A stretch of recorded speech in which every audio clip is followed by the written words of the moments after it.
Project Seraph Log 1. Professor Thomas Dawn reporting. After years of preparation, we are ready to enter the trial phase of our work. The subject quota outlined in Requisition Order 2125 has been fulfilled. Surgical enhancements are scheduled on candidates deemed most likely to survive the Thargoid systemic interface. There is a sense of excitement here at the facility.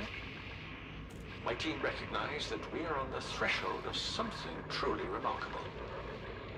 While our competitors chase rumors and run lab tests on curious probes, we are working towards the first human-piloted Thargoid vessel.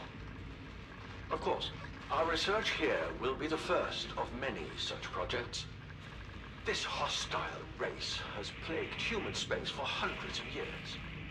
These creatures, so foreign, so fundamentally alien in every aspect, have sought to dominate us. The technology used in these attempts has been devastating. Our work will establish the first example of humanity harnessing Thargoid machines for its needs. Over time, we will continue to assimilate the aliens' technology until we have stripped everything we want. Then we shall lead the mission to wipe them out forever. The mycoid virus merely bought us time. Our true victory will be absolute.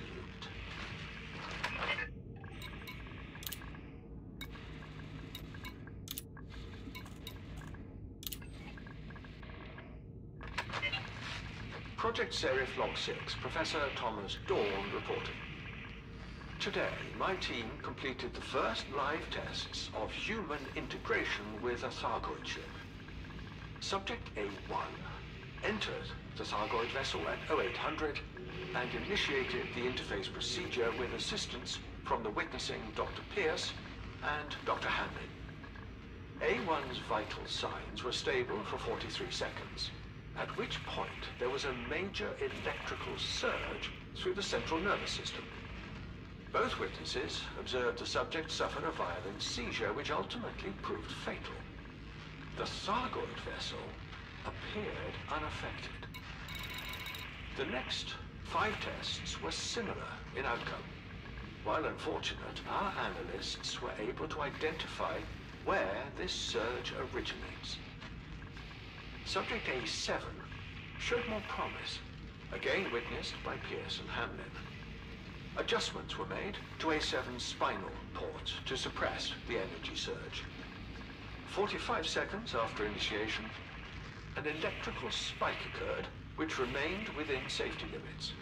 A7 reported some discomfort, but was able to proceed with vessel initiation. At this point, the Thargoid vessel emitted a low whine, I suppose. Signs of activity briefly flickered on the hull's external frame.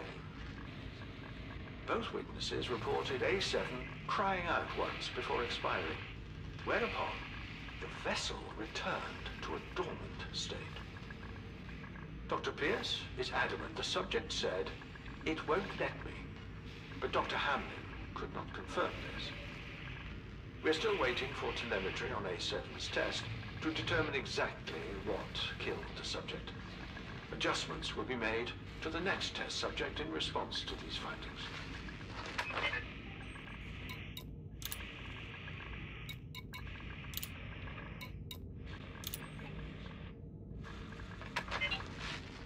Project Seraph Log 9, Professor Thomas Dawn reporting. The 4th day of testing has concluded. The further revisions to our surgical couplings are finally beginning to show promise. My team isolated a systemic membrane in the Thargoid design, which acts as a defense mechanism, akin to a software firewall. While we were able to theorize a way to counteract this mechanism, there was one variable which could not be defined without a live test. Subject D1's primary neural implant was calibrated accordingly. I regret that D1's test ended poorly, but we received the information we needed. Subject D2's test used the recalibrated couplings. Her introduction to the Thargoid vessel proceeded smoothly, and as with A7, the hull's external frame responded visually. Dr. Pierce and Dr. Hamlin, witnessing both, reported D2 as responsive. 76 seconds into the test, the craft powered down once more. D2 departed the craft with help but standing, the sight of which inspired applause from the team on the ground. D2 is now in the infirmary, exhausted but physically unharmed. Her brief statement implied a connection with the vessel which proved emotionally difficult to process. Our research technicians are preparing limbic augments for future subjects. The rest of today's scheduled tests will go ahead as planned while these augments are prepared. It is important to acquire additional data for our surgeons, improving the efficiency of future subject enhancement.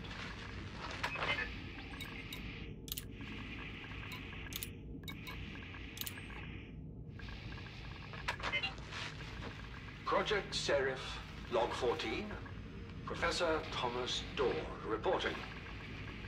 There has been considerable progress in our work. After an initially unremarkable series of tests, Subject H8 successfully interfaced with the Thargoid vessel.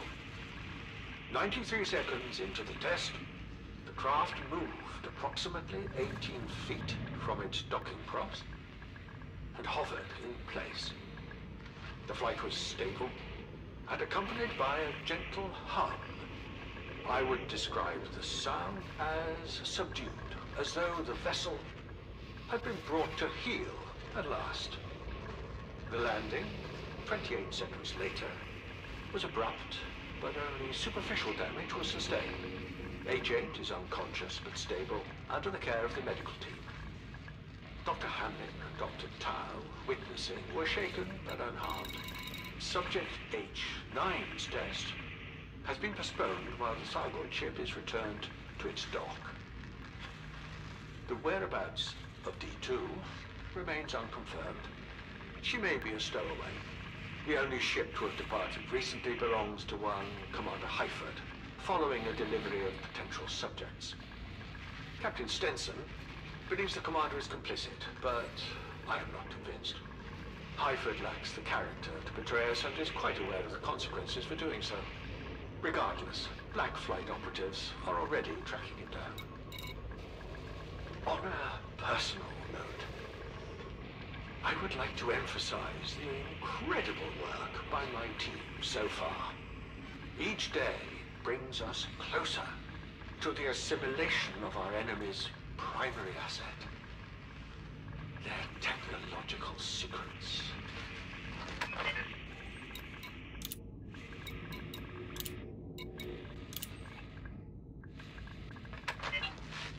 Project Serif, Log 27. Professor Thomas Dorr reporting.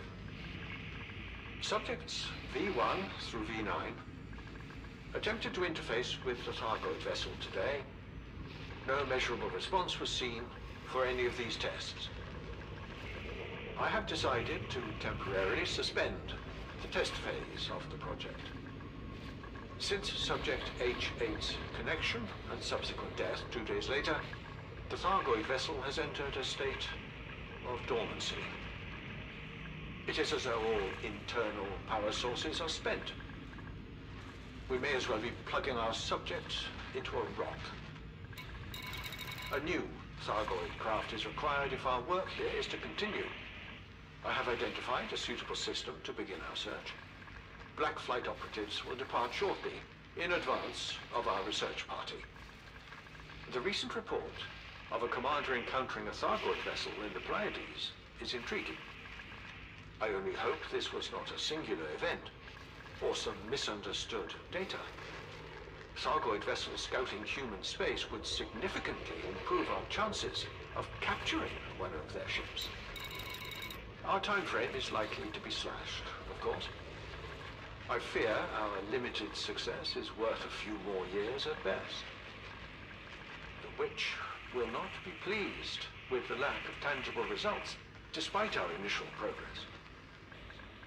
Still, one must remain optimistic. Our understanding of Thargoid interface mechanisms has improved considerably. Plenty of enhanced test subjects remain in our care. Dr. Tao is writing a paper discussing their surgical procedures, which should greatly benefit Azimuth's medtech department. All Project Seraph needs is a little luck. I am not so proud as to withhold a prayer asking for that luck. Perhaps the gods will smile upon us.